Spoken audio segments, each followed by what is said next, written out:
Hi, I'm Dave Morris from News OK. Iguana Mexican Grill recently celebrated its 2-year anniversary. It opened in the summer of 2008. Back then, Chef Ryan Parrott said it would be a challenge to get diners to come downtown for dinner. He believed lunch would be okay, but coming to 9th Street, well, that would be something else. 2 years later, the Iguana Grill anchors a busy 9th Street, located just north of downtown Oklahoma City, where the NBA's Oklahoma City Thunder play, and near to another growing area, the Midtown area. I caught up with Ryan Parrott and Robert Painter, 2 of the 3 partners behind the Iguana Mexican Grill, to talk some coral snake history as the Iguana Mexican Grill celebrated 2 years as being the little taco stand down by the railroad tracks. I think they're really embracing the fact that in a revitalized neighborhood and a street that, you know, like I said before, that we'd forgot about. I thought dinner would be a challenge. I thought it'd be tough to get people after 5 o'clock to this area, and it hasn't been much of a challenge at all. In fact, it's really been quite the opposite. I think people are really, I mean, there's a lot of focus and attention on downtown right now, so people are really moving and looking. I mean, with Midtown right here as our neighbors, people are really looking and motivated to come down to this area for stuff. There's a little thing happened about, 4 months after we opened, that the Thunder started playing basketball down here. So that has certainly been, you know, through the fall months, a great addition to us because we're a great destination before the games. So, you know, I think it's more just the urban crawl, you know, kind of luck of timing and you know, right place at the right time, so to speak, and jumping in and being a part and really supporting the Thunder, and, you know, the Thunder fans really supporting us in return. So that's been a big part of it. Because if we'd listened to anybody else, everyone told us we would fail down here. Yeah. No one would find us and we would fail. That was the common thought. Last summer, Iguana Mexican Grill introduced Taco Tuesday. The idea, a 4-week run of dollar tacos to celebrate being open for 1 year. Yeah, we were going to do it for a month. As a celebratory, we were open for a year.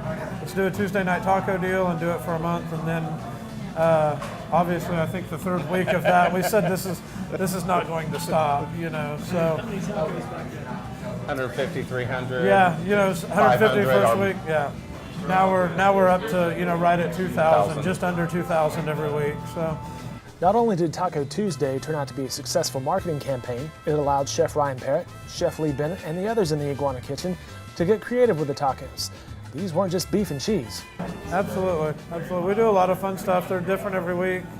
We certainly have the meat and cheese ones, but we do a lot of fun ones, and we theme them around a lot of the holidays, the Thanksgivings, the Christmas, you know, St. Patty's Day, those kind of things where we play with it and have fun. Fried alligator. Yeah, the Mardi Gras taco. I mean, so, you know, and then some of those almost become staples. The fried alligator was so popular, of all things, fried alligator on a taco was so popular, we had to bring it back, you know, and do it again because people were like, you know, repeatedly asking for that. So it's also just become it's just a social, a great place just to hang out.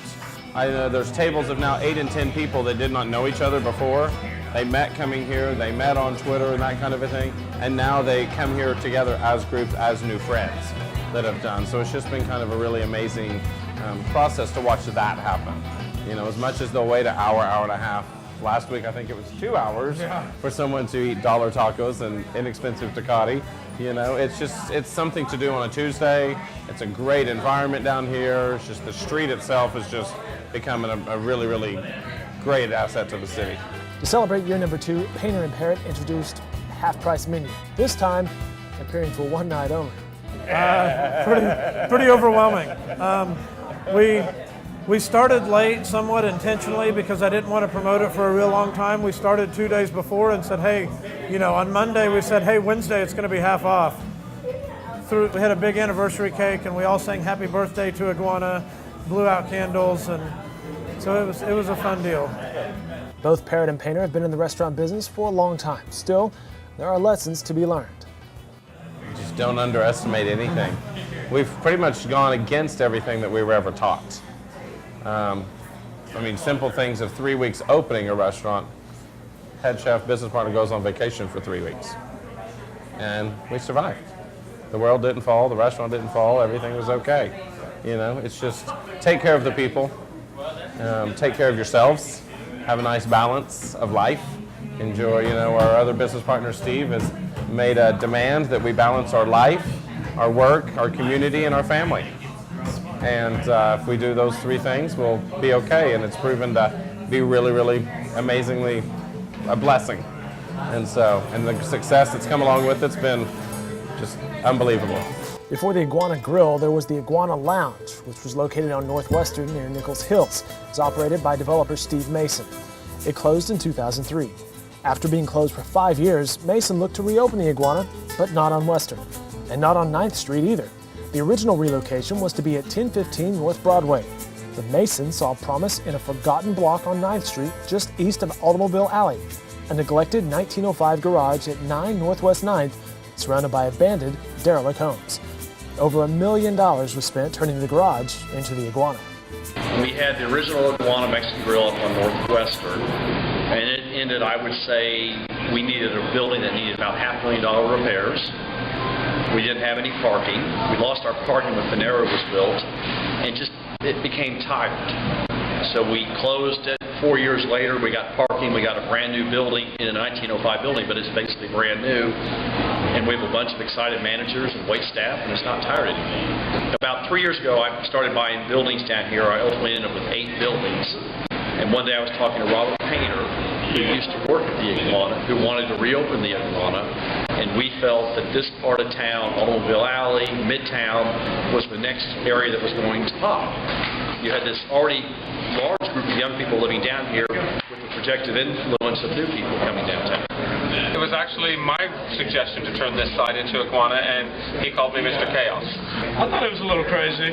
I thought it was crazy for one to come into the street, but I also could see the vision. I really see the vision now and wanting to, revitalize this not just this area, but particularly this street. The 2 dining rooms are original, so we have the original 1905 door that still slides.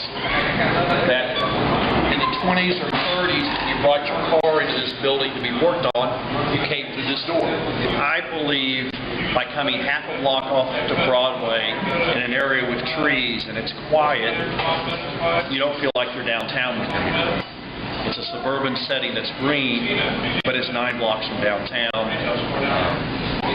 You're away from the noise of traffic. The biggest thing for me looking back at 2 years, and the biggest compliment to us in doing this, is that we came on this street. There was nobody down here. There was dilapidated buildings and houses and overgrown fences. My parents wouldn't even get out of the car to come look at the building. It scared them so bad. And now we're in a position, we have other businesses open. We have Pachinko Parlor open. Sarah Cupcakes is open. And Shop Good is moving in to open up. And there's our friends and other restaurateurs and other people that are coming down saying, we want to open on 9th Street.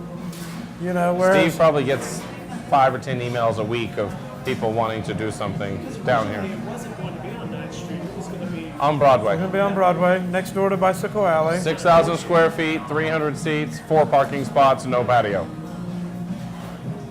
We come down Wise here. choice to move. Come over here and carve a niche, and it becomes something special and fun. And we're really fortunate Oklahoma City's embraced it.